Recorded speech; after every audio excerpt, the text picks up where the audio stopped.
നമസ്കാരം. ഒരു വ്യക്തിക്കോ അല്ലെങ്കിൽ ഒരു വിഭാഗത്തിനോ ഒരു സമൂഹത്തിനോ അല്ലെങ്കിൽ ഒരു ഏരിയയിലുള്ള കുറച്ച് പേർക്കോ ഒക്കെ ദുരന്തമൊക്കെ സംഭവിക്കുമ്പോഴാണ് മുതലെടുപ്പിന് വേണ്ടി ഒരു വിഭാഗം ഇറങ്ങുന്നത്. അവരിറങ്ങുന്നത് മുതലെടുപ്പിന് വേണ്ടി മാത്രമാണ്.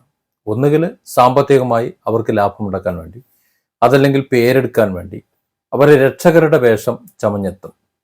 ആ രക്ഷകർ പലപ്പോഴും ഈ ദുരന്തബാധിതർക്ക് ഒരു പ്രയാസമായി തീരും എന്ന കാര്യത്തിൽ സംശയമില്ല. അതിൻ്റെ ഏറ്റവും നല്ല ഉദാഹരണമാണ് വയനാട് ലാൻഡ്സ്ലൈഡ് സമയത്ത് വന്നിട്ടുള്ള കുറേ രക്ഷകർ.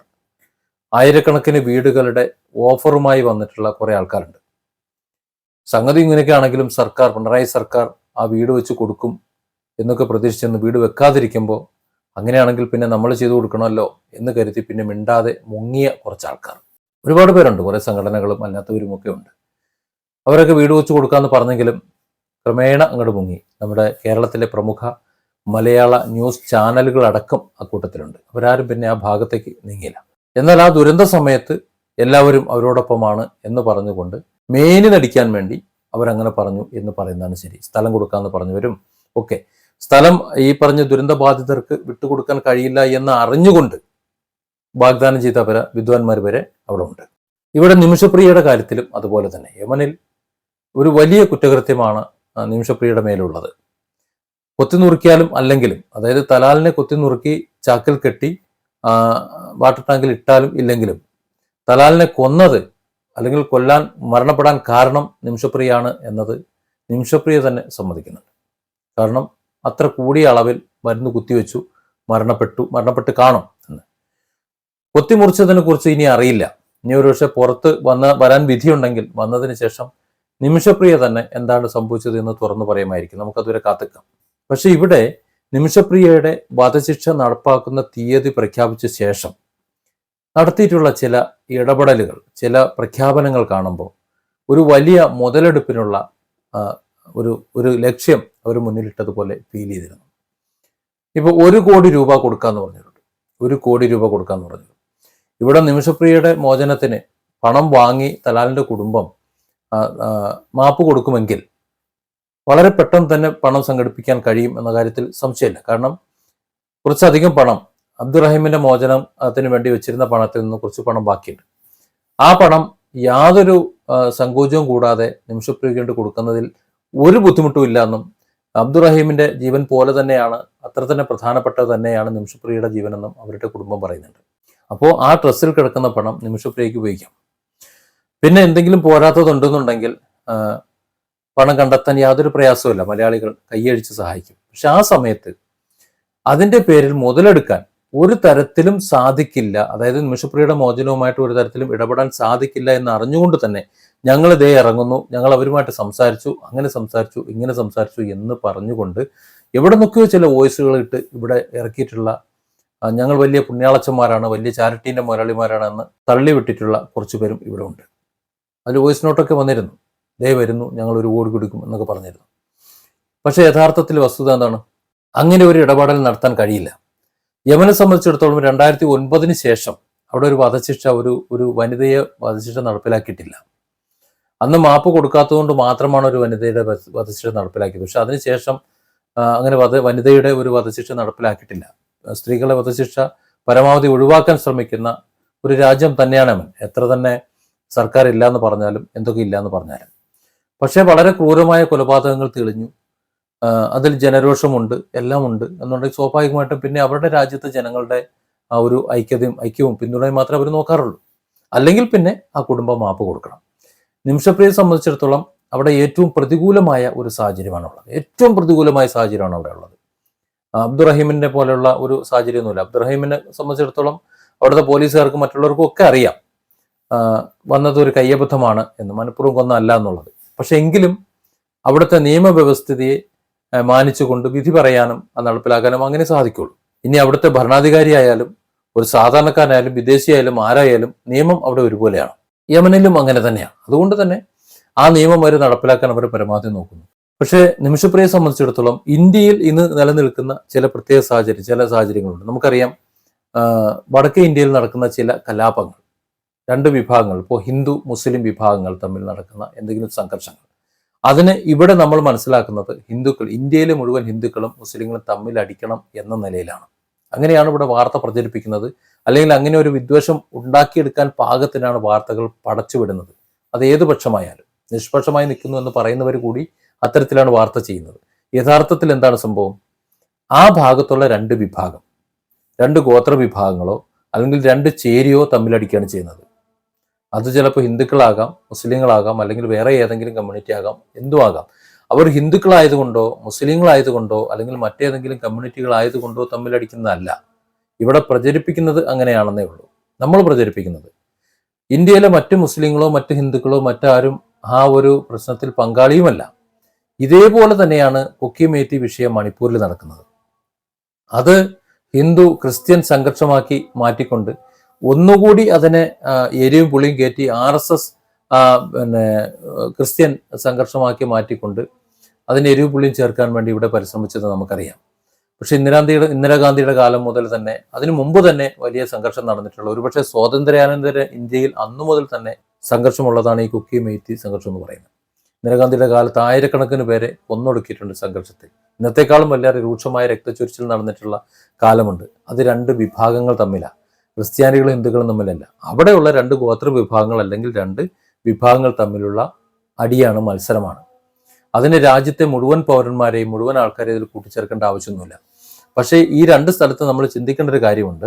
ഹിന്ദു വിഭാഗത്തിലായാലും മുസ്ലിം വിഭാഗത്തിലായാലും അവരുടെ ഗോത്രത്തിൽ ഒരാളെ മറ്റൊരു വിഭാഗം ഒന്ന് തൊട്ടാൽ അല്ലെങ്കിൽ പുറത്ത് ആരെങ്കിലും കൈകടത്തി കഴിഞ്ഞാൽ, ജീവാപായം വരുത്തി കഴിഞ്ഞാൽ ആ ചേരിയെല്ലാം ഒറ്റക്കെട്ടായിരിക്കും. അങ്ങനെ ഒറ്റക്കെട്ടായത് കൊണ്ടാണ് അവിടെ ഇത്തരത്തിലുള്ള വലിയ കലാപങ്ങൾ തന്നെ ഉണ്ടാകുന്നത് എന്ന് മനസ്സിലാക്കിയാൽ മതി. സിമ്പിളായിട്ട് മനസ്സിലാക്കാം. അതായത് അവരുടെ കൂട്ടത്തിൽ ഒരാളെ തൊട്ട് കഴിഞ്ഞാൽ അവർ ഒന്നാകെ കടന്നൽ കൂട്ടം ഇളകുന്നത് പോലെ അവരെ ശരിയാക്കും. അതിനെയാണ് നമ്മളിവിടെ വർഗീയ കലാപം എന്നൊക്കെ വിളിക്കുന്നത്.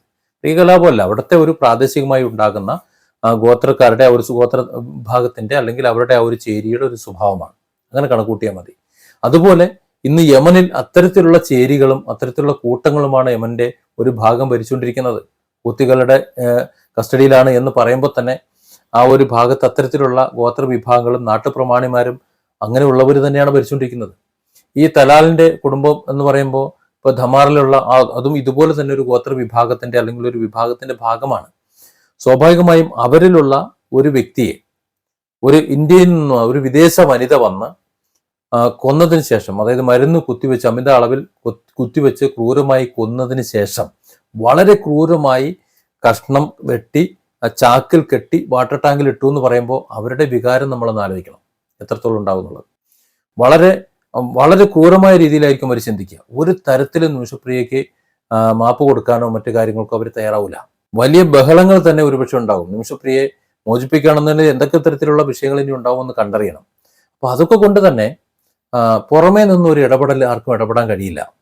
അത് ഇവിടെ നിമിഷപ്രിയയെ മോചിപ്പിക്കാനെന്ന രീതിയിൽ പണം പിരിക്കാനും മറ്റു കാര്യങ്ങൾക്കും ഒക്കെ നിൽക്കുന്ന വലിയൊരു വിഭാഗത്തിനും അറിയാതെ, ചില വിഭാഗങ്ങൾക്കൊക്കെ വളരെ വ്യക്തമായി അറിയാം. ഇപ്പോൾ അതിൽ വിഭിന്നമായി നിൽക്കുന്നത് മറുനാടൻ ഷാജൻ അല്ലെങ്കിൽ Marunadan Malayali, British charity foundation, അവരൊക്കെ മാത്രമാണ്. കാരണം അവരൊക്കെ മോചനം സാധ്യമാണെങ്കിൽ പണം ആവശ്യമുണ്ടെങ്കിൽ മാത്രം പിരിക്കാമെന്ന് പച്ചയ്ക്ക് പറഞ്ഞു വരാം. പക്ഷെ അതല്ലാതെ ഇത്ര 1 കോടി ഞാൻ തരാമെന്നും ബാക്കി പണം കണ്ടെത്തണം എന്ന് പറഞ്ഞുകൊണ്ട് എന്ന് പറഞ്ഞുകൊണ്ട് ചാടി ഇറങ്ങിയവരുണ്ട്. അതല്ലാതെ പണം പിരിച്ചു കളയാന്ന് പറഞ്ഞുകൊണ്ട് ഇറങ്ങാൻ നിന്നവരുമുണ്ട്. കാരണം അവരുടെയൊക്കെ ഉദ്ദേശം എന്ന് പറഞ്ഞാൽ പിരിവ് മാത്രമാണ്. ഞങ്ങളൊക്കെയാണ് ഇതിന്റെ പിന്നിൽ. അബ്ദുറഹീമിനെ മോചിപ്പിച്ചതുപോലെ പണം കൊടുത്തവർ വാങ്ങാനായിട്ട് തലാലിന്റെ കുടുംബം അവിടെ കാത്തിക്കാണ്. അപ്പൊ തലാലിന്റെ കുടുംബം അത് വാങ്ങി ഇപ്പൊ മോചനം അങ്ങോട്ട് കൊടുക്കും, മാപ്പ് കൊടുക്കും എന്നൊക്കെ കരുതിയിരിക്കുക. നമ്മൾ മനസ്സിലാക്കേണ്ടത് തലാലിന്റെ കുടുംബത്തിനും അങ്ങനെ മാപ്പ് കൊടുക്കുമെന്ന് പറയാനൊന്നും പറ്റില്ല. പറഞ്ഞാൽ കുടുംബത്തെ അവിടെ നാട്ടുകാർ വെച്ചേക്കില്ല. കാരണം തലാൽ എന്ന് പറയുന്ന ആ കുടുംബത്തിന്റെ അല്ലെങ്കിൽ ആ ഒരു ഗോത്രത്തിന്റെ ആ ഒരു വിഭാഗത്തിന്റെ ഒരു വ്യക്തി മറ്റൊരു വ്യക്തികൾ കൊല്ലപ്പെടുമ്പോൾ അത്രത്തോളം പ്രതിഷേധം ആ കുടുംബത്തിലും ആ നാട്ടുകാരിലും അവിടുത്തെ പൊതുജനങ്ങളിലും ഉണ്ട്. അവരുടെ എല്ലാവരുടെയും നാവടക്കിക്കൊണ്ട് അവരെ ആശ്വസിപ്പിച്ചുകൊണ്ട് വേണം ഇവിടെ ഒരു തീരുമാനമെടുക്കാൻ. അത് നടക്കില്ല എന്നറിയാവുന്നത് കൊണ്ടാണ് ഇതിൽ നിമിഷപ്രിയയുടെ കാര്യത്തിൽ ഇതുവരെ ഇടപെട്ടിട്ടുള്ള മുഴുവൻ ആൾക്കാരും പിന്തിരിഞ്ഞത്. അല്ലെങ്കിൽ യമൻ പൗരന്മാരായിട്ടുള്ള എത്രയോ പേർ നിമിഷപ്രിയയുടെ മോചനവുമായി ബന്ധപ്പെട്ട് അവരെ സമീപിച്ചിട്ടുണ്ട്. പക്ഷെ അവരുടെ ചോദ്യങ്ങൾക്ക് മറുപടി പറയാൻ കഴിഞ്ഞിട്ടില്ല. നാട്ടുകാരുടെ ചോദ്യങ്ങൾക്ക് മറുപടി പറയാൻ കഴിഞ്ഞിട്ടില്ല. വീട്ടുകാർ അതുകൊണ്ട് തന്നെ മിണ്ടാനേ തയ്യാറായിട്ടില്ല. ചോദിക്കും, ഈ ഇത്തരത്തിൽ ക്രൂരമായി കുത്തുനുറുക്കിയിട്ടുള്ള ഒരാളെ എന്തിന് നമ്മളെ രക്ഷപ്പെടുത്തണം? അതിന്റെ ആവശ്യമില്ലല്ലോ, അവർ ശിക്ഷ അർഹിക്കുന്നുണ്ടല്ലോ. അതുകൊണ്ട് അത് നടപ്പിലാക്കണമെന്ന് ഒറ്റക്കെട്ടായി അവർ പറഞ്ഞാൽ ഒന്നും ചെയ്യാൻ പറ്റില്ല.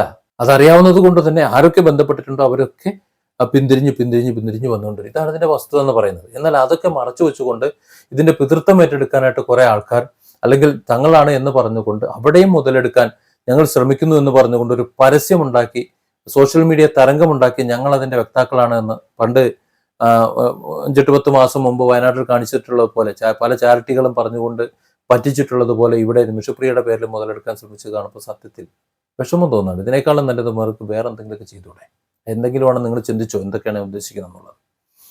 എന്നാൽ അവിടെയാണ് ആത്മീയമായിട്ടുള്ളൊരു ഇടപെടൽ വരുന്നത്. കാരണം ഇവർക്കൊക്കെ കോമൺ ആയിട്ട് ചില ആത്മീയ നേതാക്കന്മാരുണ്ട്.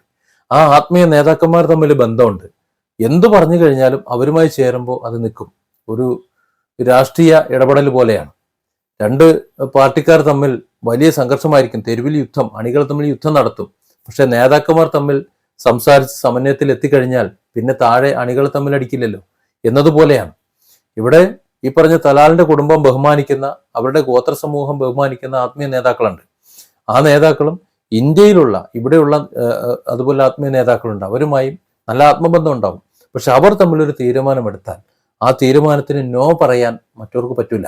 അപ്പോൾ അവരത് പറയുമ്പോൾ അവരുടെ വാക്കുകൾക്ക് വില കൊടുത്തുകൊണ്ട് മാത്രമേ ഇത് ഒതുക്കാൻ കഴിയൂ, സിമ്പിളായിട്ട് ഒതുക്കാൻ കഴിയൂ എന്ന് അറിയാവുന്നത് കൊണ്ടാണ് കാന്തപുരം ഇത് അവസാനത്തെ നാളുകളിൽ ഇത് ഇടപെടുന്നത്. കാരണം അത് അവസാനത്തെ മാർഗ്ഗമാണ്. കാരണം അവരുടെ ക്ഷമയുടെ നെല്ലിപ്പലക കണ്ടിരിക്കുക. ഈ വധശിക്ഷ മാറ്റിവെക്കുക എന്ന് പറഞ്ഞാൽ ഇപ്പോഴത്തെ അവസ്ഥയിൽ അവരെ സഹിക്കാൻ കഴിയില്ല. കാര്യം നിമിഷപ്രിയയുടെ രക്തത്തിന് വേണ്ടി ദാഹിക്കുന്നവരാ. നിമിഷപ്രിയയെ അതുപോലെ കൊത്തുനുറുക്കി ചാക്കിൽ കെട്ടാൻ ആഗ്രഹിക്കുന്നവരാ. അവരുടെ മുന്നിൽ നിമിഷപ്രിയയെ മോചിപ്പിച്ചുകൊണ്ട് നാട്ടിലേക്ക് വിടുന്നു എന്ന് പറഞ്ഞാൽ അവർ വെറുതെ ഇരിക്കില്ല. അപ്പോൾ അവരെ തണുപ്പിച്ചുകൊണ്ട്, അവരത് സമ്മതിപ്പിച്ചുകൊണ്ട് നിമിഷപ്രിയയെ ഇന്ത്യയിലേക്ക് കൊണ്ടുവരണം, കടത്തിവിടണം, അല്ലെങ്കിൽ എന്തെങ്കിലും ശിക്ഷയുണ്ടെങ്കിൽ ആ ശിക്ഷാ നടപടികൾ പൂർത്തിയാക്കി ഇന്ത്യയിലേക്ക് നാട് കടത്തണം എന്നുണ്ടെങ്കിൽ അത് ചെറിയ കളിയല്ല. ഏതായാലും ആത്മീയ മേഖലയിലുള്ള നേതാക്കന്മാർ അല്ലെങ്കിൽ ആത്മീയ പണ്ഡിതന്മാർ ചേർന്നുകൊണ്ട് ഇടപെടലുകൾ നടത്തുമ്പോൾ നിമിഷപ്രിയ മരണത്തിൽ നിന്ന് മോചിക്കപ്പെട്ട് ഇന്ത്യയിലേക്ക് തിരിച്ചെത്തുമെന്ന് തന്നെ പ്രതീക്ഷിക്കാം. അങ്ങനെയാണ് പ്രതീക്ഷിക്കുന്നത്. പക്ഷെ ഇതിനിടയിൽ ഞാൻ നേരത്തെ പറഞ്ഞതുപോലെ മുതലെടുപ്പ് നടത്തുന്ന ചില മുതലക്കള്ളന്മാരുടെ കാര്യം മഹാകഷ്ടമാണ്. Different angles. Don't forget to subscribe and support this channel.